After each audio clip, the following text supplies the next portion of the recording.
I've been waiting a long time, like many of you, to get a look at Dragonbane from Free League, who was kind enough to send me this box set. This is Mirth and Mayhem role-playing. And what's great about it, aside from the art and the simplicity of the system, is that included in this box are some solo rules.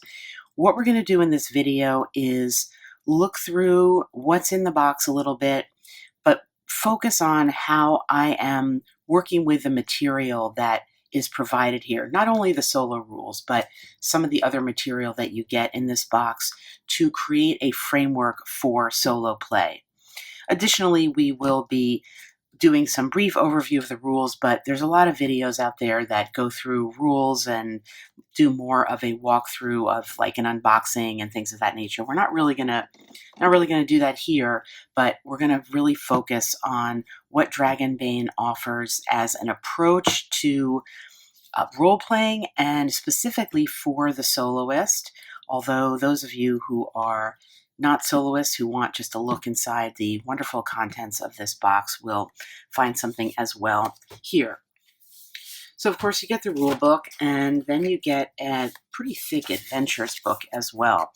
And the adventures book has adventures, of course, but it also has some general introductory material that is useful for the soloists. We get a general random events table here to start out the adventure that one would be playing, as well as a rumors table that could serve to structure the start of a solo adventure. And then there are the locations in the book, and they come with NPCs and events and things. And here's Semolina Chubby Cheeks, for example. It gives you a little bit of sense of the flavor of this game, which is definitely on the lighthearted side. So for the soloist, you have some of these tables here, like on the journey section here, you have random encounters around the outskirts, and the map that comes with it shows you here, for example, is the central location of the outskirts. And then there are some tables for different areas, like, for example, the Magna Woods has its own random table, as do some of the more general areas here. And here is a D12 table for random encounters in the woods there, the Haunted Marshes, the Iron Forest. So these are general sections of the map. And then in the rest of the Adventures book, there are more specific locations that are described with a situation, and then some events that happen local to that situation and to that little adventure.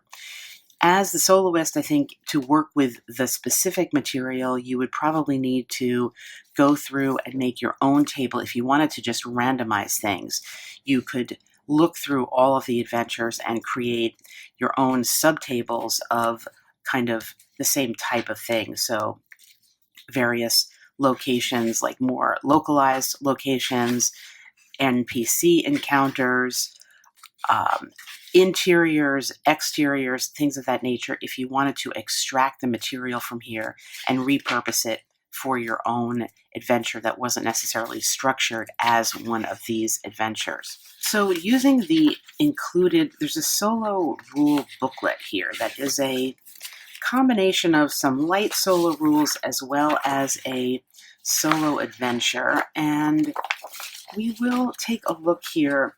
For your solo character, you are essentially giving yourself an additional initiative option. So you get initiative cards that are included, and they're essentially like a D10 roll, but in card form. So you will be shuffling this deck of cards, and in the case of a solo, pulling 2 initiative cards for yourself. That's not so great. And then 1 for your enemy. So in that particular case, you would go, the enemy would go, and then you would get to go again. And that is one of your heroic abilities, which is to have 2 initiative cards in combat. That's very helpful. And then the other one is that you are able to push a roll, in essence, to give yourself advantage on a roll without taking an ensuing condition. So the way the rules work here, and as I said, this is not a rules overview, so if you want a more in-depth treatment of rules, there's a ton of videos that go over this, but a key point is the concept of pushing a roll. And to do that, you are thematically, what you're doing is you are using one of your attributes, like you fail at something and you get really angry, so you get to try it again. But then what happens is you will have to take a condition related to the the attribute that you used thematically to push that roll. And you could then acquire up to 6 conditions that you cannot get rid of until you rest. In the solo rules, what you get to do is to push your roll without getting the condition. So in effect, what you're doing as a solo player is you are constantly rolling with advantage, and that is just an easier way of understanding it. So you're just always rolling 2 d20s and taking the better of the roll and not worrying about the conditions in that regard at all, as opposed to just pushing the roll or deciding to re-roll. I think it speeds things up to just roll with advantage for everything as part of the solo rules, because in effect that is what is being described there as your other heroic ability for the solo character that you create. Other than that, your character is basically the same. You are given a general yes-no chart here for it's called the fortune chart, and it's a d6 roll. And in this case, what's useful about it is it has a variety of different, it's not just yes, no. So if you need to figure out like how many enemies or how many of anything really, or the scale, the power of something, the quality of something perhaps that you find a treasure or whatever, or an NPC reaction, it's all here in this one chart. So it's condensed into one chart. You get essentially, well, it's called here an inspiration table, like a spark table here, and you can roll on this to get actions, attributes, or things, and you could roll on this to combine any number of these things or just roll on one of them. So if you say wanted to just, what am I going to do now? Well, I'm going to strengthen something. Narratively, in your story, you would then take that action, as it were. So you could use this to kind of guide what you do. At the same time, you could roll, say, a 16 and a 2, and you could say, seize arcane. Well, maybe that is the structure of a quest you get. Or you could read seize captivity if you read the thing. Again, that could be a structure of a quest. In my case, I started rolling and I got deliver a violent weapon from this chart. So that was the beginning of my quest idea. And then I rolled up to get a starting point for where I would be, and I rolled Vile Temple. So I used the same chart, but I just Violent Temple. I wrote that down wrong. I just focused on the different columns in the same table to say that I was getting my starting point. And then I decided, what did this mean? How did this translate into the existing world? I decided that a violent temple, looking at the map here and looking at the adventure booklet, was up here in the Magna Woods. This temple here is described in the adventure book. So this then became my starting point. And the name of that place is actually the Temple of the Purple Flame. So this was my starting point for my adventure. I'm not specifically running this adventure per se, yet I could draw from this I have random events here. There are locations described in the temple if I wanted to use that. And there are also the monstrous attack, the d6 roll for the murderous briars that you can encounter, and you get a monster kind of AI for the little chart there. You get some NPCs, and deciding how I would be working this in, given that in my particular story, I'm not necessarily following their story. In my particular story, I need to deliver this violent weapon, and I decided it was going to be delivered to a goblin or goblins. And I got that by doing a random roll on the bestiary. Now, there is a random table for that. It's a little bit, they're not all organized exactly. I wish that in the solo rules, I wish that you were given the chart for rolling on the getting a random enemy, which the chart does exist somewhere, but it is, I think it's here in the main rules. All right, so then I wanted to come up with a story about my journey, and this is where I went back to the main rule set here. There are, the very back on page 110, there are some tables to roll on to create a story or a sentence about various things. So in my case, I did this roll and I got, the journey is hard and miserable and ends in a soggy bog. There is a dilapidated tomb surrounded by icy gales. The place is called Stonehand's Watch. So based on that, I knew I was going to be traveling somewhere, and I found through the random rolls that I was ending up in a soggy bog. So in that case, looking at the map, I decided that this meant I was going down into these haunted marshes here. This is kind of a bog area. And because the journey, it says, was hard and miserable, I decided that I would not be traveling through, there's a road here and then like a river here that might not be hard and miserable, but rather that I would have to be traveling these back ways through the woods. And so that started to give the structure for what I was doing. The goblins were here, that I was delivering this weapon to the goblins in the bog here, or the soggy area here. Now, you can see there are other types of tables here at the back of the rules, very useful for creating solo story.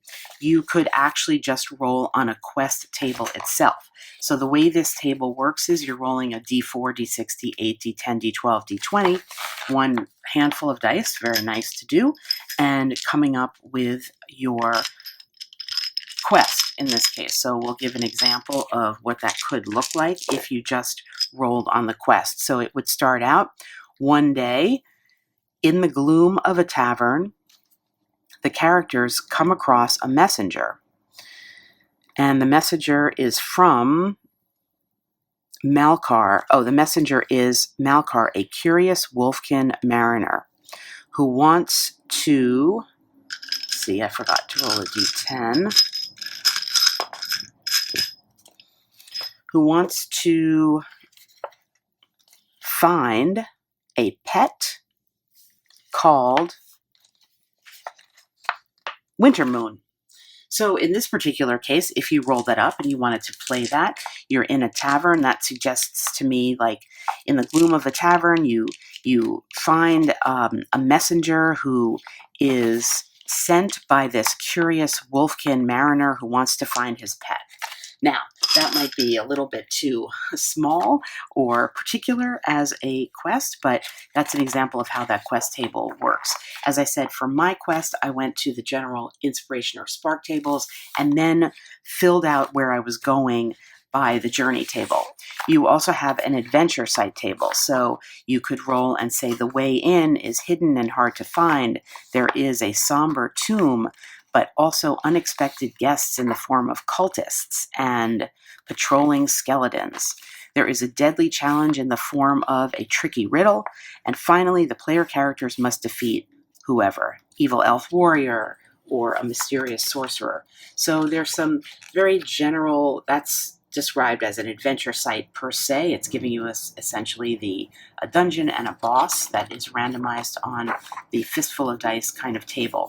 So you can use these random tables from the main rules as well to supplement what is here in the solo rules.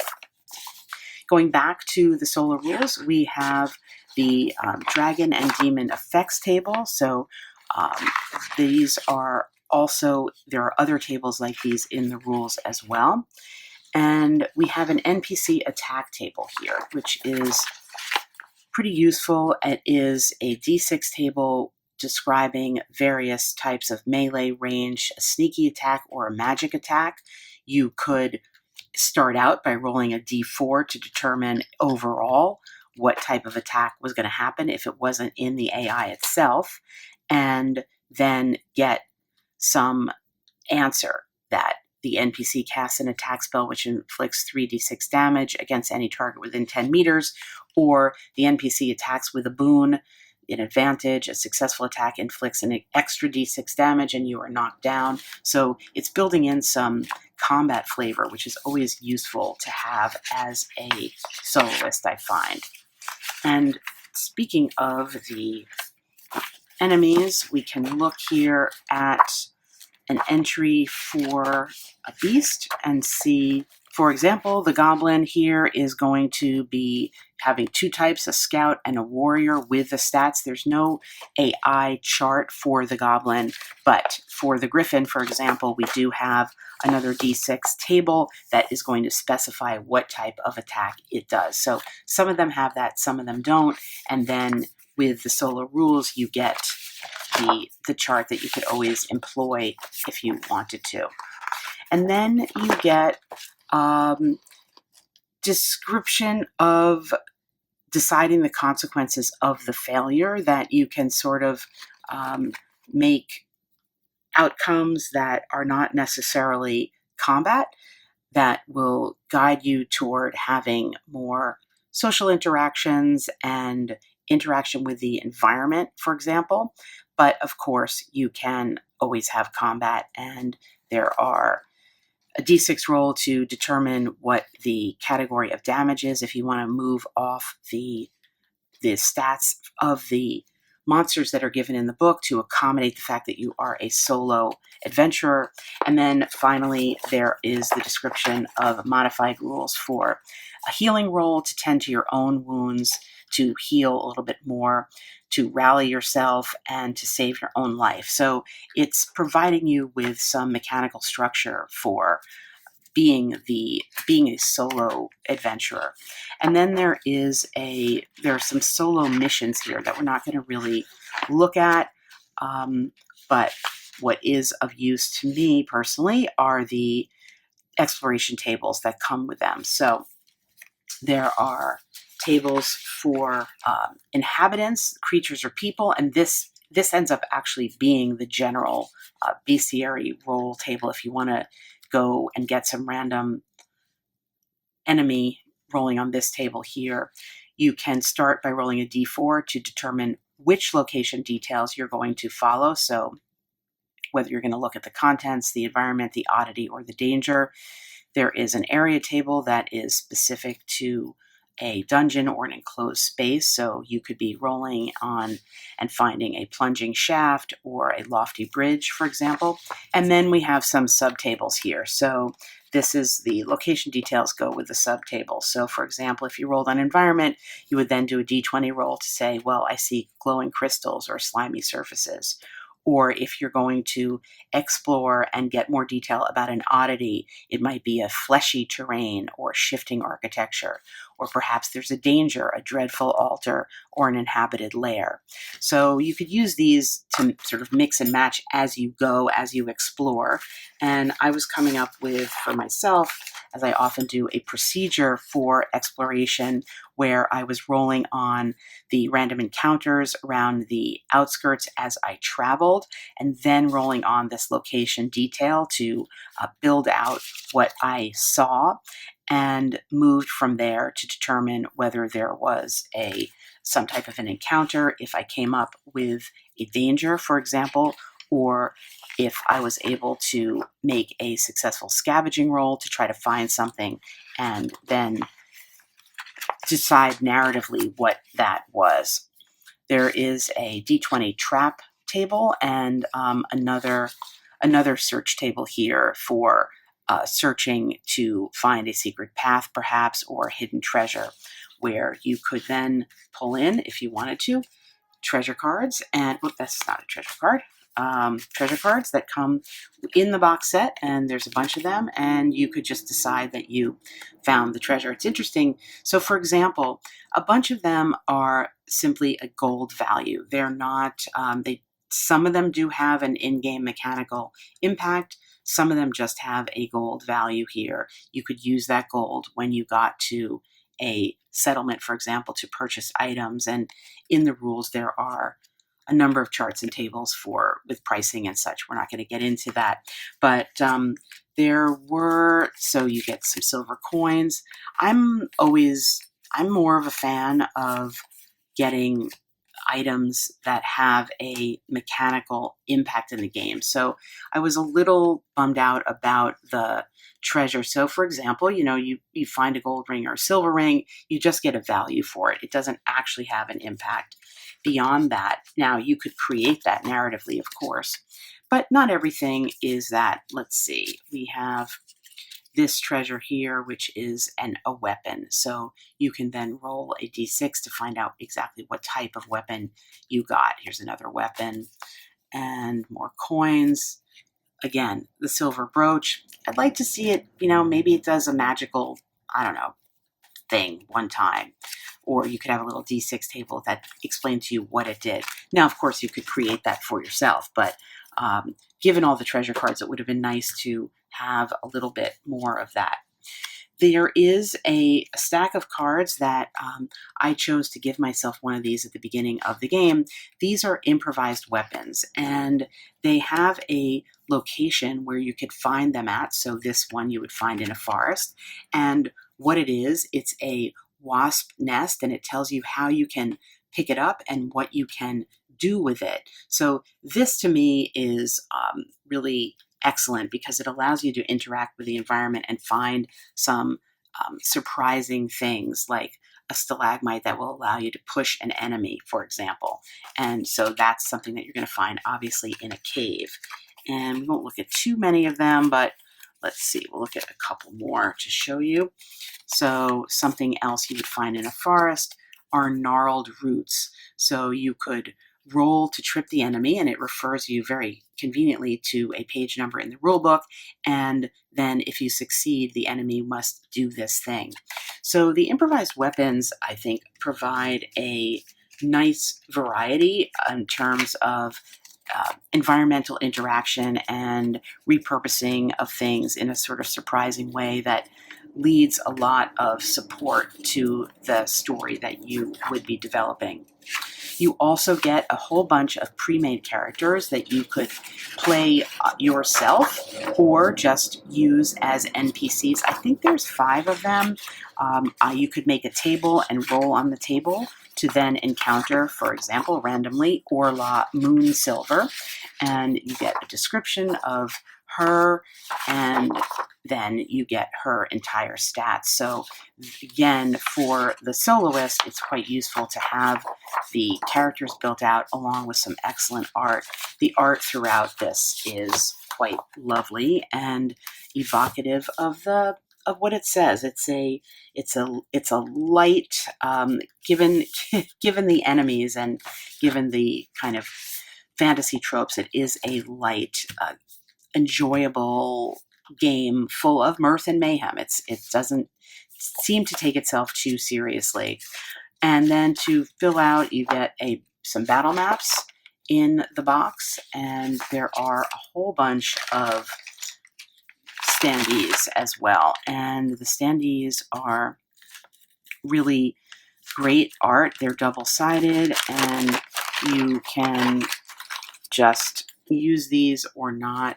I'm not a huge fan of standees in general, as I've said in many videos, but the art is just so it's just whimsical, I guess is the word for it, even when it is a monster like that.